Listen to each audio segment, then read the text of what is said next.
આજે અમે વાત કરીશું એક એવા ટાપુ વિશે જે પોતાના ઇતિહાસ માટે દુનિયાભરમાં પ્રખ્યાત છે। આ ટાપુની એક એવી કથા છે જે સાંભળીને કોઈ પણ વ્યક્તિના રૂવાડા ઊભા થઈ જાય છે। અમે વાત કરીશું મ્યાનમારમાં સ્થિત રામરી ટાપુ અંગે, જેમાં રામરી ટાપુ ભલે આજે શાંત અને સુંદર દેખાતું હોય, પણ તેનો ભયાનક ઇતિહાસ કોઈને પણ ડરાવી શકે છે। જુઓ આ ખાસ વિશેષ રજૂઆત। વિશ્વનું સૌથી મોટું મગર વસવાટ ધરાવતું રામરી ટાપુ। રામરી ટાપુ પર બીજા વિશ્વયુદ્ધ દરમિયાન હજારો સૈનિકો પર થયો હતો હુમલો, જેમાંથી 500થી વધુ જાપાની સૈનિકોના થયા હતા મોત। વિશ્વના સૌથી ખતરનાક ટાપુ તરીકે રામરી ટાપુની ગણના થાય છે। રામરી ટાપુ એ કુદરતી રીતે ખૂબ સુંદર છે, પણ તેની સાથે એક ભયાનક ઇતિહાસ પણ જોડાયેલો છે। વર્ષ 1945માં બીજા વિશ્વયુદ્ધ દરમિયાન આ ટાપુ એક મૃત્યુનો ટાપુ બની ગયો હતો।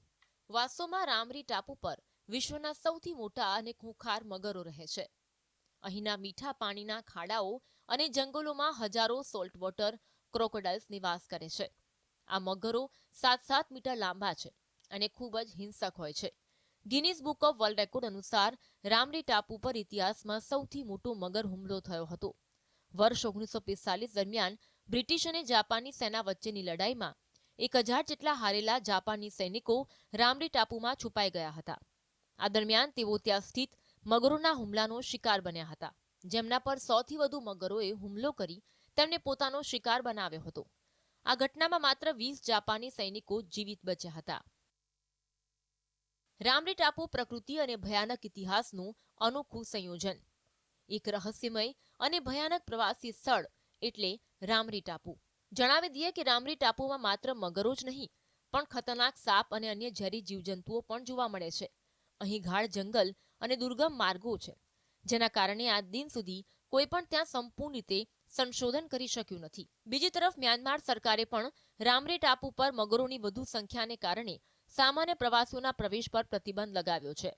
તો સ્થાનિક માછીમારો પણ ટાપુની નજીક જવાનું ટાળે છે, કારણ કે પાણીમાં મગરો ઘાતક સાબિત થઈ શકે છે। રામરી ટાપુ પર પગ મૂકતા જ વધી જાય છે ધબકારા। ભૂતિયા ટાપુ નહીં, પણ કુદરતનો ખૂંખાર ખૂણો છે આ ટાપુ। આજના સમયમાં રામરી ટાપુ કુદરતી રીતે એક શાંત અને સુંદર ટાપુ છે, પરંતુ તેની આસપાસના પાણી અને જંગલ હજુ પણ ખૂંખાર મગરોની વસાહત તરીકે ઓળખાય છે। સ્થાનિક લોકો કહે છે કે રાત્રે ટાપુ નજીકથી પસાર થતા લોકોને અજાણ્યો અવાજ સંભળાય છે। કેટલાકનું માનવું છે કે ત્યાં આજે પણ દુશ્મન સૈનિકોની આત્માઓ ભટકે છે। Bureau report, GSTV।